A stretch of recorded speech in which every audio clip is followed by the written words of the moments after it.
Continuamos con la segunda sesión del día, con la cuarta del seminario. Las tres conferencias que vienen a continuación, todas ellas versan sobre la formación en oficios tradicionales de la construcción. La primera experiencia de la que nos van a hablar es la de la Escuela de Lebrija, que es una escuela muy singular en la cual los alumnos no solo aprendieron los oficios, sino que construyeron la propia escuela. Y nos van a hablar de ella quien fue su director, Donald Gray, ganador del premio Rafael Manzano del año pasado, y Gabriel Montero, que fue uno de los profesores de esta escuela y de otras escuelas en la Alpujarra también, de otras escuelas de oficios. Muchas gracias. Hola, buenos días. El programa de escuelas taller se creó en la década de los 80 gracias a la iniciativa del arquitecto y dibujante Peridis. Se creó con dos objetivos. Uno sería dar empleo y enseñar un oficio a los jóvenes que estaban parados, y el otro aprovechar este trabajo para restaurar el patrimonio histórico. Donald diseñó la escuela como un pueblo de artesanos que estaba formado por los talleres, una tienda escaparate donde se enseñaban los diferentes trabajos de los talleres, una pequeña taberna para recibir a los visitantes. Se trataba de crear un ambiente agradable para el estudio y el trabajo, en contraposición al ambiente más deprimente de los polígonos industriales. El perfil del alumno era un joven parado que había fracasado en casi su totalidad en la escuela. De esa manera, el método de enseñanza que elegimos fue eminentemente práctico, y la teoría se iba, digamos, aplicando a medida que los alumnos la iban necesitando para su trabajo. Los alumnos construyendo la escuela. Aquí ya está en un estado un poco avanzado. Se construyó la escuela con el estilo tradicional de Lebrija. De esta manera los alumnos pudieron aprender las técnicas de construcción y fabricación de los diferentes elementos característicos de este tipo de arquitectura. Aquí podemos ver la escuela ya prácticamente terminada. Se creó un ambiente de pueblo andaluz con las paredes blanqueadas, los tejados de teja árabe, sus rejas, sus balcones. Se trataba de que los alumnos vivieran este tipo de arquitectura para poder conocerla mejor. Se insistió mucho en la limpieza en los acabados y en la precisión y el orden en la ejecución de los trabajos. Esto es una choza de pasto que hicimos para los alumnos de jardinería. Es una tradición de construir con materiales vegetales de la zona del Bajo de Guadalquivir. Vino un maestro chocero y nos enseñó a fabricarla. Tiene una estructura de rollizos de madera y se utilizan cañas, cuerdas y pasto de la marisma para terminarla. En el aspecto teórico se enseñó a los alumnos a dibujar e interpretar los planos. Los alumnos salieron a la calle y realizaron un estudio de los diferentes elementos característicos de la arquitectura tradicional lebrijana. Los midieron y luego más tarde pues fueron fabricando los planos a escala. El plano generalmente se realizaba para luego más tarde fabricar el elemento. Aquí están los alumnos fabricando esta fuente de estilo tradicional sevillano. Aquí, claro, los alumnos, pues en vez de la regla, el cartabón, pues utilizaban el nivel, la plomada, la escuadra de obra. O sea que había un paralelismo entre, digamos, lo que se hacía en el estudio y lo que luego más tarde tendrían que dibujar en la obra. Se llama replantear el plano a tamaño real para luego construirlo. Esta es la fuente terminada. Se hizo en colaboración con el curso de cerámica que llevaba Fátima, que estuvo ayer hablando aquí, y es una tradición sevillana en que los azulejos forman parte, digamos, del diseño. están allí incrustados. Esto lo hicimos primero en el taller porque nos habían hecho un encargo para realizar una fuente en la plaza de Trebujena. Entonces, digamos que antes de salir con los alumnos que no supieran demasiado y hacer un poco el ridículo ahí en el pueblo, pues primero les enseñábamos a hacer lo que tenían que hacer para que lo hicieran bien.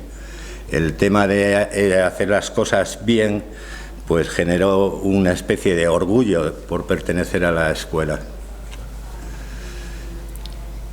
En la oficina de obras de Lebrija estaba tomada por técnicos de la llamada vanguardia que no tenían ningún interés en la restauración de la arquitectura histórica. Entonces la escuela realizó una serie de intervenciones para poner en valor este tipo de arquitectura. Esta es una fachada de una de las calles principales de Lebrija, la calle Corredera. Allí estábamos trabajando, digamos, de cara al público. Estos son dos chicos muy jóvenes, pero que tenían un talento especial para trabajar. Es una de las cosas que se descubren con este tipo de escuelas, que hay gente que tiene un talento natural, ¿no?, para determinado tipo de trabajos. Nosotros aprovechamos este talento y lo fomentamos siempre que podíamos, ¿no?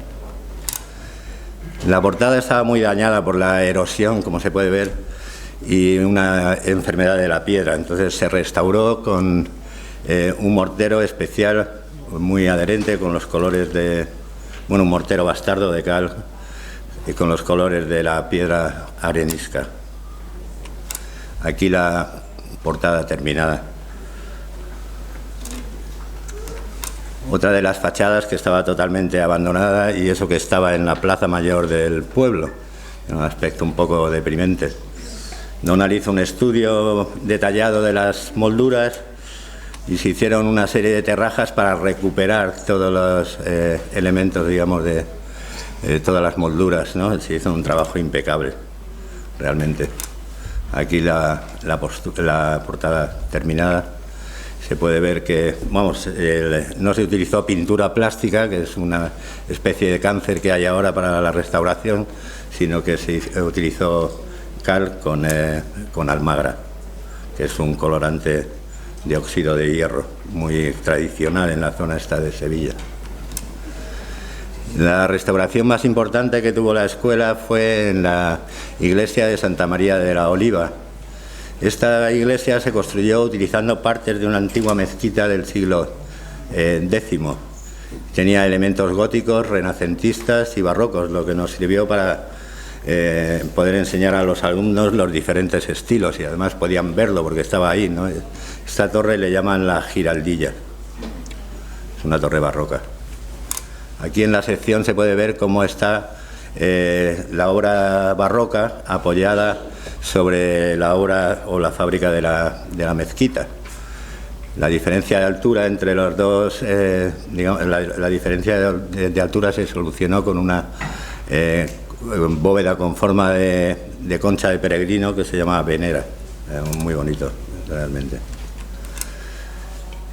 La intervención que tuvimos que hacer ahí fue restaurar las cubiertas y los paramentos de dos patios que estaban adosados a la iglesia. Como dio la casualidad que una de las paredes era el antiguo muro de la mezquita, se puede ver ahí al fondo que encontramos vestigios constantemente de la obra de la mezquita. Ahí se puede ver una jamba de piedra más o menos y la rosca del arco, un arco que era una antigua entrada, una antigua puerta de la mezquita. En esa época la iglesia generalmente tapaba todos los detalles islámicos para, digamos, cristianizarlas. Las columnas son unas columnas toscanas, le llama Donald, de la tradición sevillana, que son más esbeltas que las clásicas. Como se ve, las cubiertas estaban en muy mal estado, los alumnos pues las desarmamos y volvimos a recuperar los forjados de madera, los fabricamos en la carpintería. En la iglesia trabajaron los carpinteros, trabajaron prácticamente todos los cursos.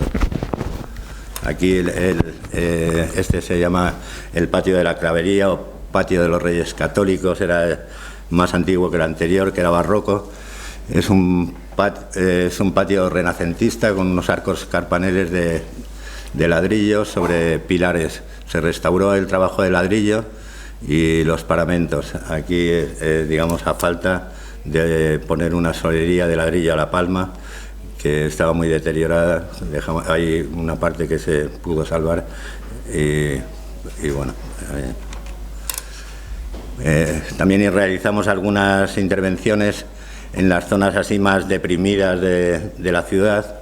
Esto es la Plaza del Pilar, que era una plaza que estaba completamente desolada, de cemento y sin apenas vegetación. Donald diseñó una plaza de estilo sevillano con un trabajo de ladrillo, se llama el trabajo de ladrillo cortado en limpio en la tradición sevillana.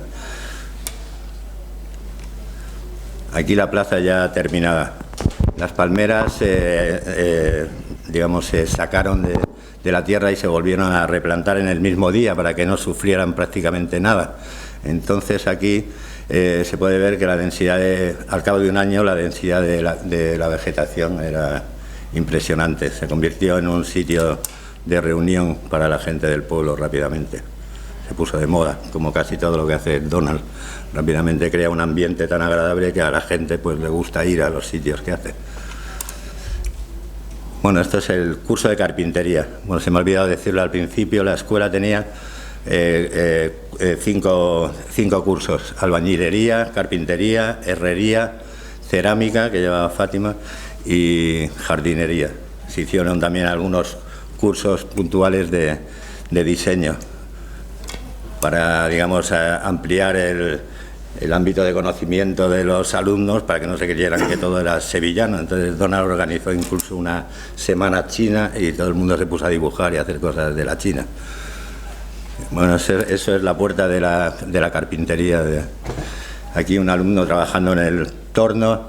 En la carpintería se fabricaron todas las puertas y ventanas para el pueblo de artesanos. Aparte se fabricaban muebles, sillas, y se realizaron las armaduras de cubierta, diferentes tipos de armaduras de cubierta. Esto es una silla que se fabricó en la escuela. Se hicieron varias diferentes clases, sobre todo una gama de sillas sevillanas pintadas, que es una tradición que hay en la zona de Sevilla, ¿no?, que le gusta mucho a los artistas flamencos, sentarse en las sillas estas pintadas. Bueno, siguiendo las indicaciones del libro que habíamos leído de Enrique Nuere, que Donald lo cogió como una especie de Biblia, pues pudimos enseñar, bueno, en realidad el maestro carpintero, a manejar los cartabones y para, digamos, cortar la madera en los ángulos correctos para que luego encajen perfectamente, como nos ha explicado este señor antes. Aquí el artesanado ya en un proceso avanzado de construcción. Y esto, como dijo este señor antes, se eligió un artesanado con limas dobles, limas mohamares se llama, y la acería en el almizate. Realmente las indicaciones del señor Nuere pues nos sirvieron para hacer un artesonado y conseguir que se cerrara y se quedara bien terminado. Falta por colocar el entablado. Un día con Donald estábamos en una obra del siglo XVII con un falso techo en el salón. Entonces Donald dice, bueno, y Gaby, igual ahí hay un artesonado detrás de ese falso techo. Entonces entre los dos cogimos una escalera y hicimos un agujero en el falso techo y me asomé y digo, mira Donald, aquí hay una cosa.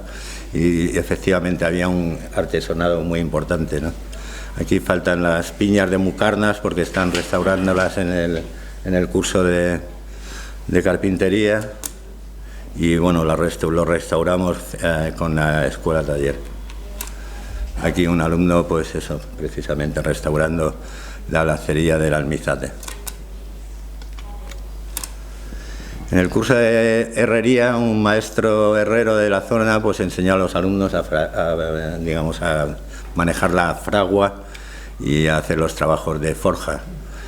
El hierro al rojo se golpea con 2 martillos rítmicamente y entonces se va consiguiendo dar forma al hierro. Los gitanos eran muy buenos herreros y este ritmo de los martillos dio origen al palo flamenco del martinete. Los herreros. Lo que decíamos, o sea, los alumnos aprendieron a replantear lo que se les daba en el plano. Aquí un herrero, un alumno del curso de herrería, replanteando una cancela. Los alumnos del curso de herrería salieron a las calles a medir, digamos, las formas de la herrería tradicional lebrijana.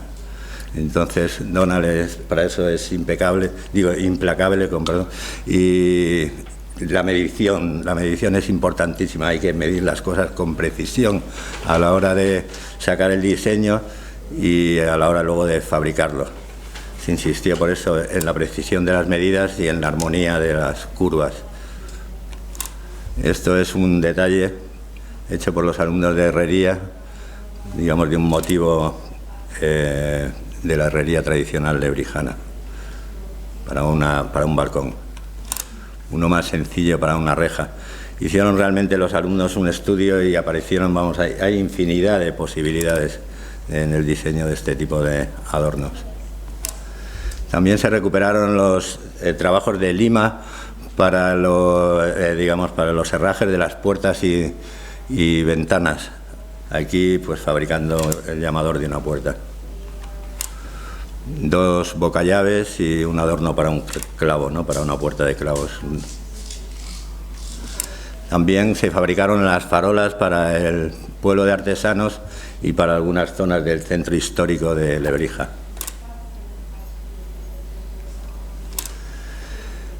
Pues con una precariedad de medios, Fátima tuvo el mérito de conseguir construir un horno de cerámica donde se iban a cocer los azulejos para los alicatados sevillanos y andalusíes.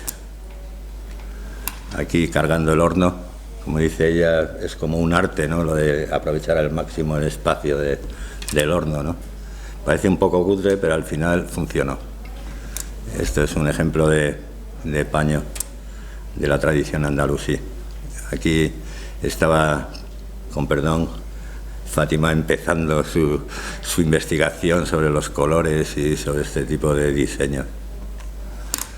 Esto es un paño para el centro de una mesa que había fabricado el curso de carpintería. Realmente es que no tenemos muchas fotografías y bueno, pues estamos poniendo lo que teníamos ahora mismo. El cortijo de San José, que era donde estaba la escuela taller, era un cortijo de secano que realmente se alimentaba de agua con un pozo. Se aprovechó la sombra de unos árboles, de los pocos árboles que había, y se crearon una serie de pantallas vegetales para crear un jardín tropical.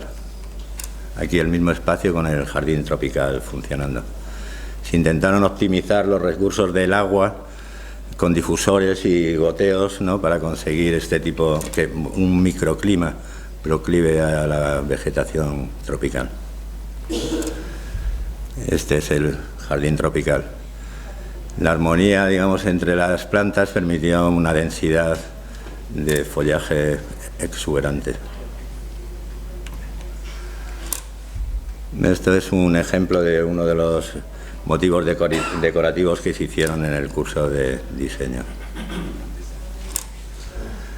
Como había mucha gente, hubo que borrar ahí unos cuantos y por eso ahí está mancha blanca y un poco fea. Pero Donald diseñó un jardín moruno que era donde iban donde podrían estar representados todos los cursos con trabajos de la tradición andalusí. Aquí, digamos, una vista de la pérgola y de la torre en su fase inicial. El aparejo, pues, es el mismo que hay en una torre andalusí el aparejo de ladrillo es el mismo que hay en una torre andalusí de ronda. ¿Voy bien? ¿Voy muy... ¿Cómo? Bien, una reja, digamos, que hizo la herrería para el jardín moruno. Y aquí el curso de diseño, pues Donald con una alumna haciendo la decoración andalusí pintada para los arcos del jardín moruno. La financiación del taller escuela se acabó porque el alcalde se encaprichó con otro proyecto y entonces quedó ahí, digamos, abandonado. Nosotros habíamos conseguido realmente que nos prorrogaran la escuela, pero por estas cosas políticas, pues como era una cosa muy golosa, porque era un proyecto casi de 300 y pico millones de pesetas de entonces, pues el alcalde decidió que, bueno, pues ponía a sus amigos en la posición que teníamos nosotros y así se ahorraba un montón de sueldos. Entonces el Jardín Moruno, desgraciadamente, se quedó sin terminar. La torre iba a tener 2 plantas y por dentro iba a estar decorada con digamos, como los reales alcázares de Sevilla, ¿no? Con motivos de azulejos que iba a hacer Fátima. Cuando nos fuimos, por fin los arquitectos de la oficina de obra pudieron intervenir en el taller y hicieron estos diseños que les gustan, modernos, que les gustan a ellos. Dona, ¿quieres decir algo? ¿Quieres decir algo, Dona? Bueno, ya está. Yo he terminado. Otro diseño horroroso de los arquitectos que estaban discutiendo con nosotros lo que era la arquitectura de verdad.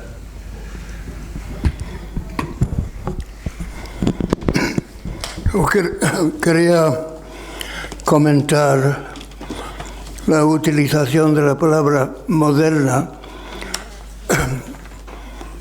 hablando de este tipo de diseño. Yo recuerdo cuando tenía 8 años viendo el mismo tipo de diseño con los tubos de... Perdón. Vaya. Con los tubos de fontanería en lugar de columnas, de modo que realmente no es moderno, porque no es nuevo. ¿Por qué lo llaman moderno? Porque los aviones de combate son mucho mejor que los aviones de combate de hace 50 años. Es un truco psicológico llamar esto moderno. Muy interesante. Gracias.